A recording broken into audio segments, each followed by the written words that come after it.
stomachache. Have spotted a small blister. We're nearly back to where we should have been.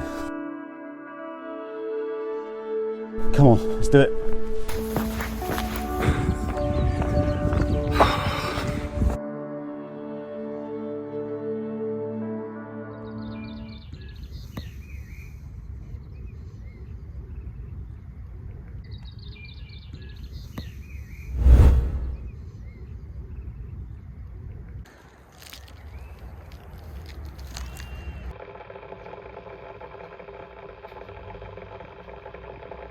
Morning all, it's about 7:15 and it was a cold one last night.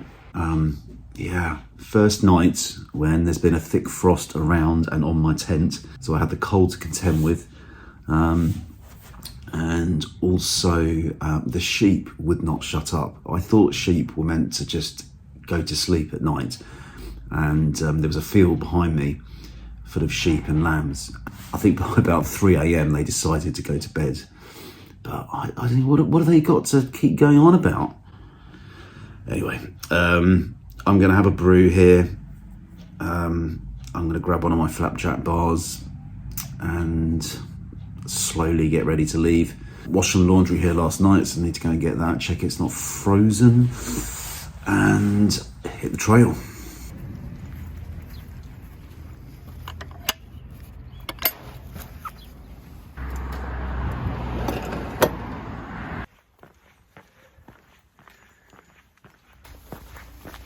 And we're off. Welcome to day 4 of the South Downs Way. The sun is shining and it's forecast to be like this for pretty much the most of the day. I met a great group of guys, about 6 of them, also doing the South Downs Way. So if you're watching this at the moment, Dan, Jamie, can't remember the rest of the names, then good to meet you. Hope you made it to the end. Next stop is Washington, which is just over 6 miles away. And then I've got a package to pick up in Truleigh Hill, the Youth Hostel Association at Truleigh Hill. I sent myself a package. It's whether they're going to be open by the time I get there. And the other thing is whether I try and get a room there or wild camp tonight. I'd quite like to wild camp and get a few more miles in, but I just need to get a spot that's lower down, because again it's going to be cold tonight, and I don't really want to be too exposed because the area I'm heading to is getting quite high. So and I'm noticing the draft coming into the Helm Compact 1 coming under the bottom of the fly sheet. So if I can drop 100 metres or so rather than 240 metres, that would be pretty good.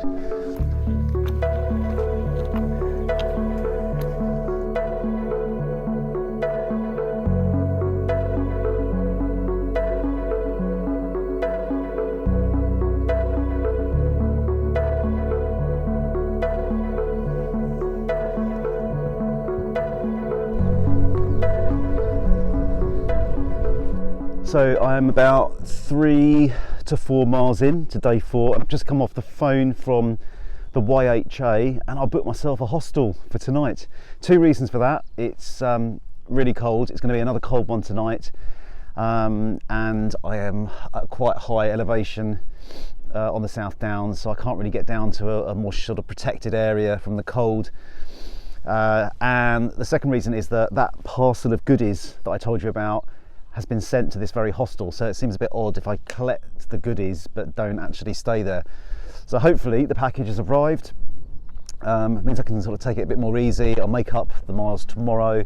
One thing I'm sort of learning from all of this is just to sort of be adaptive and just to, you know, be prepared to sort of change the schedule as you go a little bit. You know, it's just the way it is. I'm not here to break the land speed record, but my aim is to finish the whole thing, to get to Eastbourne. So and that is what I intend to do.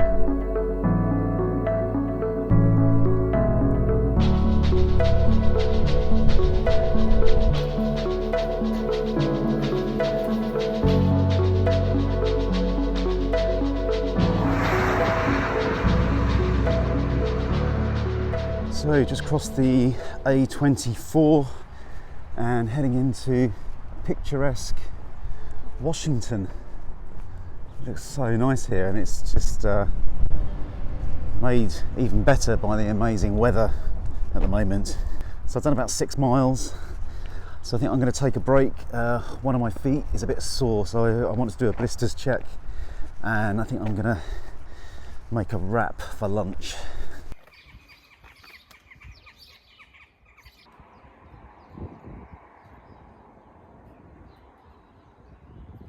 You still funding? Yes. Yeah. Because So what they say it costs you for the other Stephen, I go wrong. Stephen. one? Yeah, is there only, I would say, is there only one Steve? Yeah, yes, yes. There is. People like me. You just can't wait.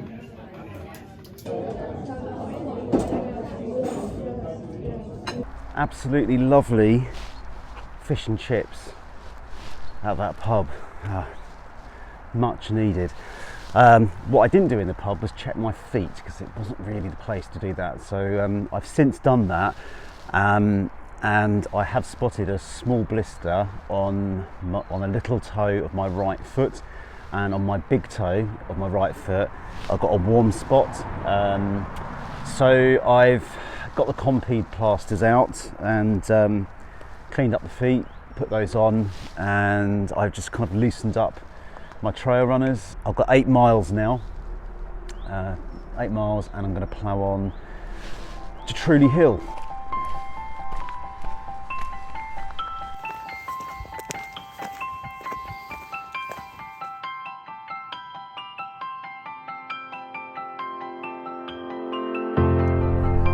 Okay, we are at about mile 57 now, and I'm at Chanctonbury Ring, which is an ancient hill fort just up there with incredible views in that direction. And then over there in the distance, of course, you can see the sea on the horizon. This is an interesting place if you don't know about Chanctonbury Ring.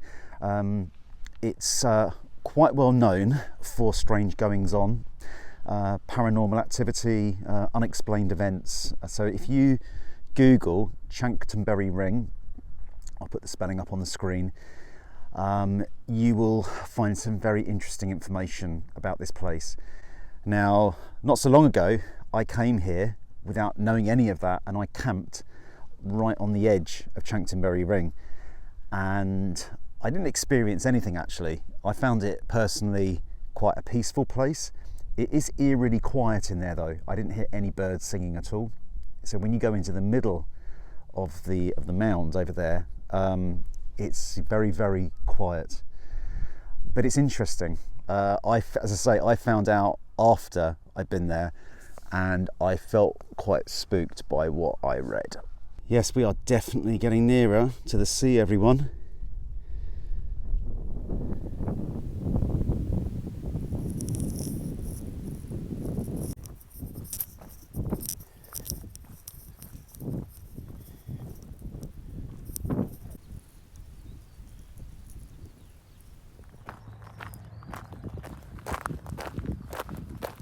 The miles just seem to be going very slowly today, and also I've got a stomach ache, so that's not really helping. I don't know what it is, whether it's kind of like stomach cramp or something, but it's kind of slowing me down a bit as well. I think I'm about 4, maybe 5 miles away from Truleigh Hill now, and I'm really glad that I've gone for a private room there as opposed to like a dormitory, so I can just have some space to myself and just kind of crash, sort myself out, just refocus a bit.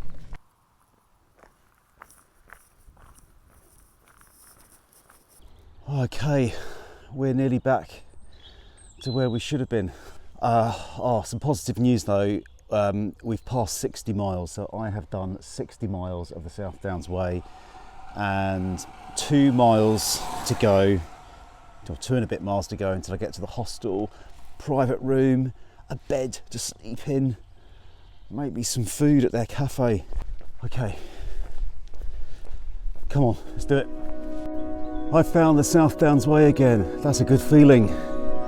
We're going that way.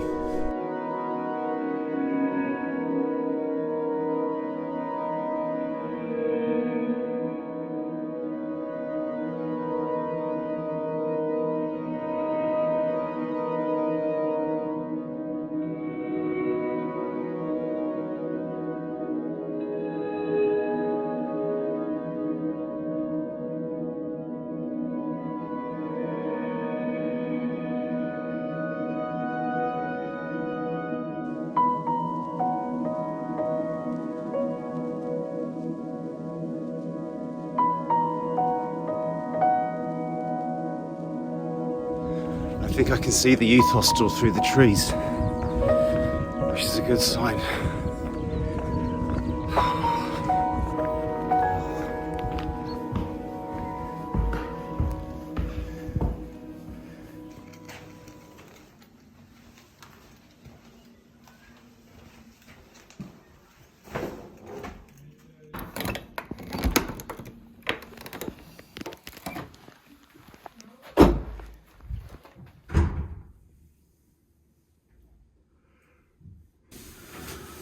Absolutely whacked. I can barely move. Oh. So I'm settled in to my abode. It's very nice just to have heat, to have a bed, a bunk bed. It's only me in here, private rooms, and that's really good. Don't need to share it with anyone. Yeah, I've just, at the moment, I've got everything, as you can see, kind of laid out, just so that I can kind of sort my gear out, sort stuff out. I've got stuff drying on the radiator. Even got the tent hanging up in the corner over there, just because this morning, just before I packed it away, I managed to dry the outside of it in the sun, but there was condensation on the inside because it was so cold last night.